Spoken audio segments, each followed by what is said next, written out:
மறைந்த நடிகர் ரோபோ சங்கர் அவர்களுக்கும் அவருடைய மகள் இந்திரஜா சங்கர் அவர்களுக்குமே வந்து ஸ்டேட் அவார்ட் கிடைச்சது இல்லையா? ஸோ இது சம்மந்தமாக அந்த வாங்கின ஃபோட்டோஸ் எல்லாம் வந்து சோஷியல் மீடியாவில் போஸ்ட் பண்ணி ஒரு சில கேப்ஷன்ஸும் வந்து கொடுத்துருக்காங்க இந்திரஜா.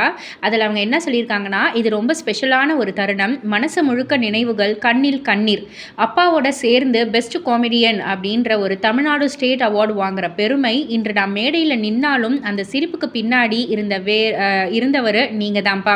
நீங்கள் இல்லாமல் இந்த விருது கையில் பிடிக்கும்போது வலிதான் அதிகமாக இருக்குது. ஆனால் உங்கள் கனவு இன்னைக்கு என் கையில் விருதாக மாறி நிற்கிது. இந்த பெரிய கௌரவத்துக்கும் அங்கீகாரத்துக்கும் தமிழ்நாடு கவர்மெண்ட்டுக்கு மனப்பூர்வமான நன்றி.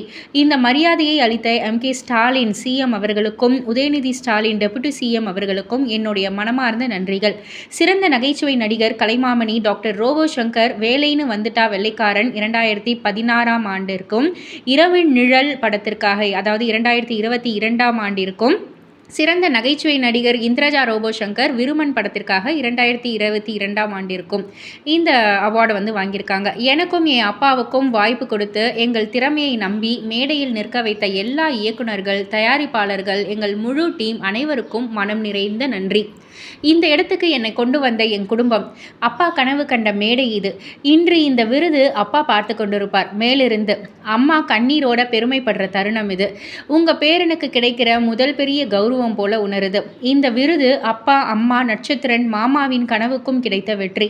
என் பின்னால் நின்று நான் தளரும் போது என்னை தூக்கி நிறுத்தி ஒவ்வொரு மேடைக்கும் ஒவ்வொரு கஷ்டத்துக்கும் துணையாக இருந்த என் மாமாவிற்கு ஒரு பெரிய நன்றி. உங்கள் சப்போர்ட் இல்லாமல் இதெல்லாம் பாசிபிளே இல்லை மாமா. அப்பா, இந்த விருது உங்களுக்கு தான். என் ஒவ்வொரு சிரிப்பும் ஒவ்வொரு வெற்றியும் உங்கள் நினைவோடு தான் அப்படின்ற மாதிரி வந்து சொல்லியிருக்காங்க. இதை பற்றி நீங்கள் என்ன நினைக்கிறீங்க? உங்களுடைய கருத்து என்ன அப்படின்றத கீழே உள்ள கமெண்ட் பாக்ஸில் குறிப்பிட்டு சொல்லுங்கள். மறக்காமல் சேனலை சப்ஸ்கிரைப் பண்ணி பக்கத்தில் உள்ள பெல் ஐக்கானை கிளிக் பண்ணிவிடுங்க.